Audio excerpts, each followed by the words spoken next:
Welcome to the Plume and Page. Today's story is Sense and Sensibility by Jane Austen. Chapter 21. The Palmers returned to Cleveland the next day, and the two families at Barton were again left to entertain each other. But this did not last long.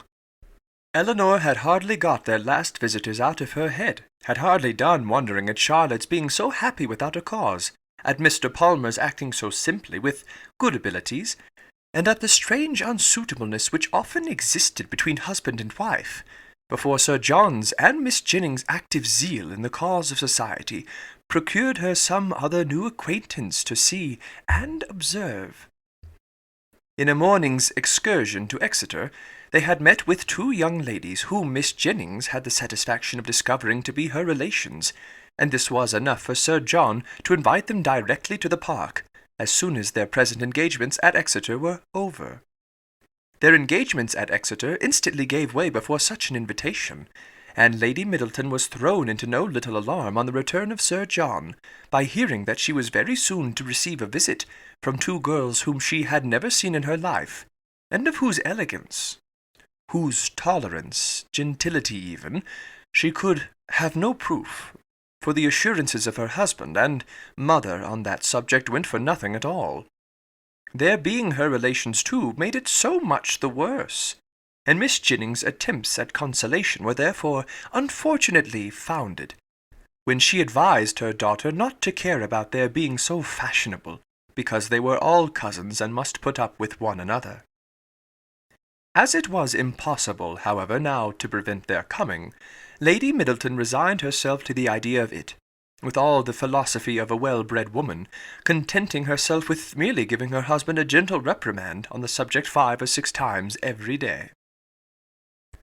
The young ladies arrived. Their appearance was by no means ungenteel or unfashionable. Their dress was very smart, their manners very civil. They were delighted with the house, and in raptures with the furniture, and they happened to be so dotingly fond of children that Lady Middleton's good opinion was engaged in their favour before they had been an hour at the park. She declared them to be very agreeable girls indeed, which for her ladyship was enthusiastic admiration. Sir John's confidence in his own judgment rose with this animated praise, and he set off directly for the cottage to tell the Miss Dashwoods of the Miss Steeles's arrival, and to assure them of their being the sweetest girls in the world. From such commendation as this, however, there was not much to be learned. Elinor well knew that the sweetest girls in the world were to be met with in every part of England, under every possible variation of form, face, temper, and understanding. Sir John wanted the whole family to walk to the park directly and look at his guests. Benevolent, philanthropic man! It was painful to him even to keep a third cousin to himself. "Do come now," said he. "Pray come. You must come. I declare you shall come. You can't think how you will like them. Lucy is monstrous pretty, and so good-humoured and agreeable. The children are all hanging about her already, as if she was an old acquaintance, and they both long to see you of all things, for they have heard at Exeter that you are the most beautiful creatures in the world, and I have told them it is all very true, and a great deal more. You will be delighted with them, I am sure. They have brought the whole coach full of playthings for the children. How can you be so cross as not to come?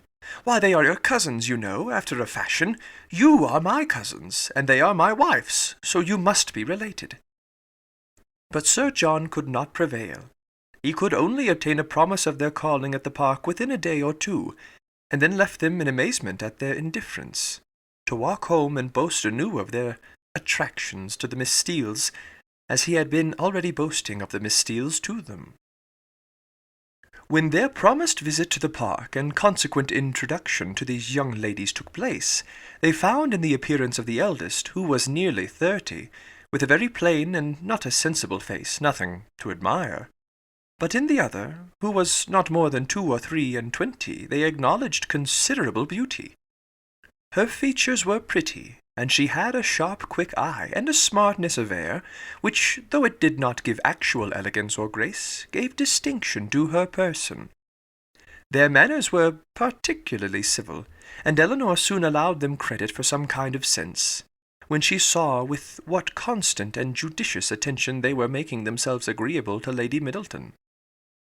With her children they were in continual raptures, extolling their beauty, courting their notice, and humouring their whims, and such of their time as could be spared from the importunate demands which this politeness made on it, was spent in admiration of whatever her ladyship was doing, if she happened to be doing anything, or in taking patterns of some elegant new dress, in which her appearance the day before had thrown them into unceasing delight. Fortunately for those who pay their court through such foibles, a fond mother, though in pursuit of praise for her children, the most rapacious of human beings, is likewise the most credulous. Her demands are exorbitant, but she will swallow anything, and the excessive affection and endurance of the Miss Steeles towards her offspring were viewed therefore by Lady Middleton without the smallest surprise or distrust. She saw with maternal complacency all the impertinent encroachments and mischievous tricks to which her cousins submitted. She saw their sashes untied, their hair pulled about their ears, their work-bags searched, and their knives and scissors stolen away, and felt no doubt of its being a reciprocal enjoyment. It suggested no other surprise than that Eleanor and Marianne should sit so composedly by, without claiming a share in what was passing. "And Sir John, too," cried the elder sister, "what a charming man he is!" Here, too, Miss Dashwood's commendation, being only simple and just, came in without any éclat. She merely observed that he was perfectly good-humoured and friendly.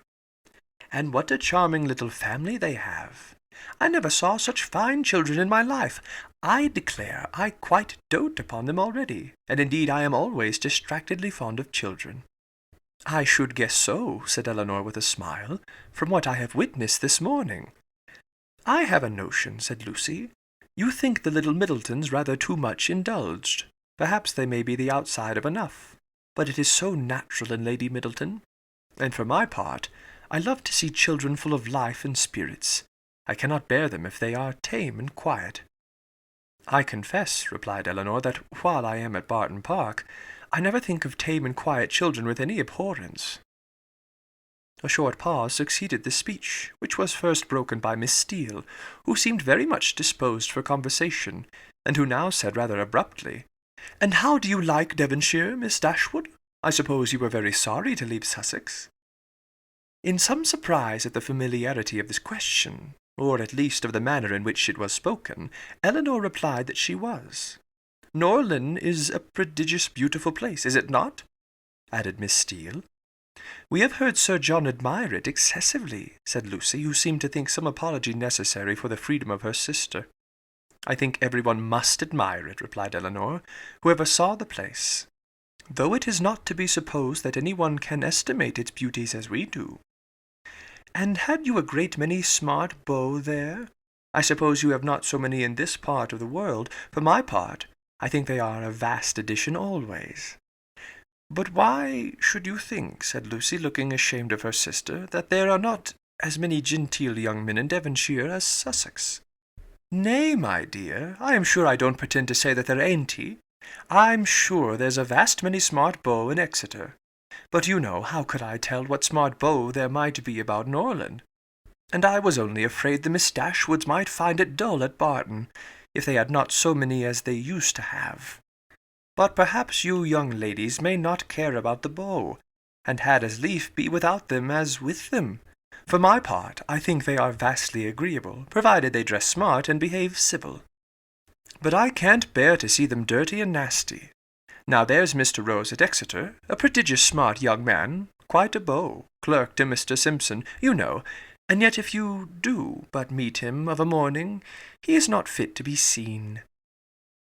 "I suppose your brother was quite a beau, Miss Dashwood, before he married, as he was so rich?"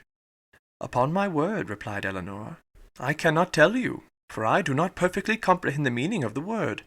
But this I can say, that if he ever was a beau before he married, he is one still, for there is not the smallest alteration in him." "Oh dear, one never thinks of married men's being beaux. They have something else to do." "Lord, Anne," cried her sister, "you can talk of nothing but beaux. You will make Miss Dashwood believe you think of nothing else." And then to turn the discourse, she began admiring the house and the furniture.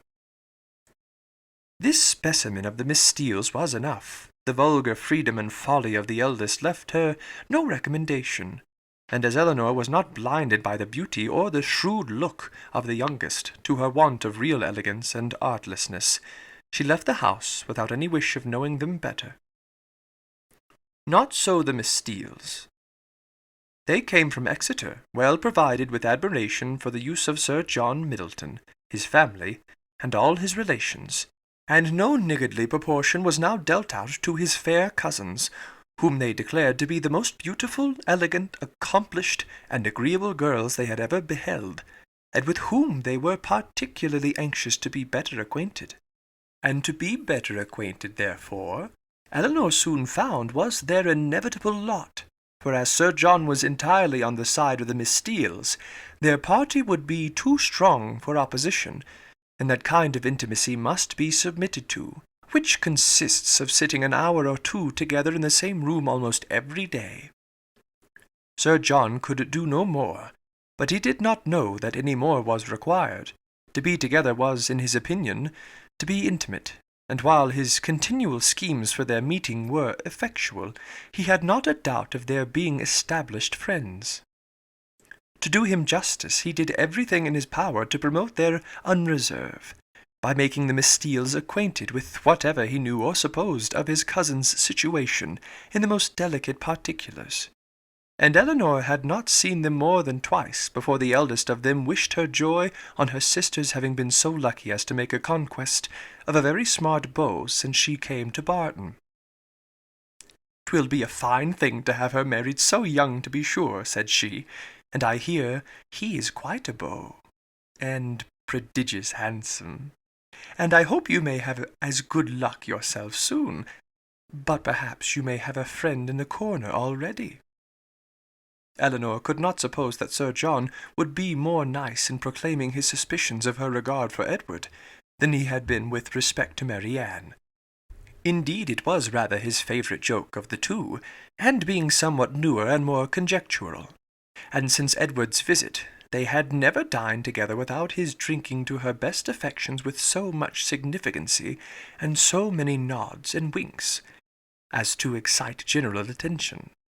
The letter F had been likewise invariably brought forward, and found productive of such countless jokes, that its character as the wittiest letter in the alphabet had been long established with Elinor. The Miss Steeles, as she expected, had now all the benefit of these jokes, and in the eldest of them they raised a curiosity to know the name of the gentleman alluded to, which, though often impertinently expressed, was perfectly of a piece with her general inquisitiveness into the concerns of their family. But Sir John did not sport long with the curiosity which he delighted to raise, for he had at least as much pleasure in telling the name as Miss Steele had in hearing it. "His name is Ferrars," said he, in a very audible whisper, "but pray do not tell it, for it's a great secret." "Ferrars," repeated Miss Steele. "Mr. Ferrars is the happy man, is he? What, your sister-in-law's brother, Miss Dashwood? A very agreeable young man, to be sure. I know him very well." "How can you say so, Anne?" cried Lucy, who generally made an amendment to all her sister's assertions. "Though we have seen him once or twice at my uncle's, it is rather too much to pretend to know him very well." Elinor heard all this with attention and surprise. And who was this uncle? Where did he live? How came they acquainted? She wished very much to have the subject continued, though she did not choose to join in it herself.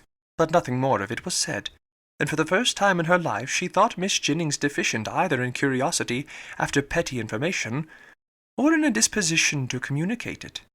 The manner in which Miss Steele had spoken of Edward increased her curiosity, for it struck her as being rather ill-natured, and suggested the suspicion of that lady's knowing or fancying herself to know something to his disadvantage.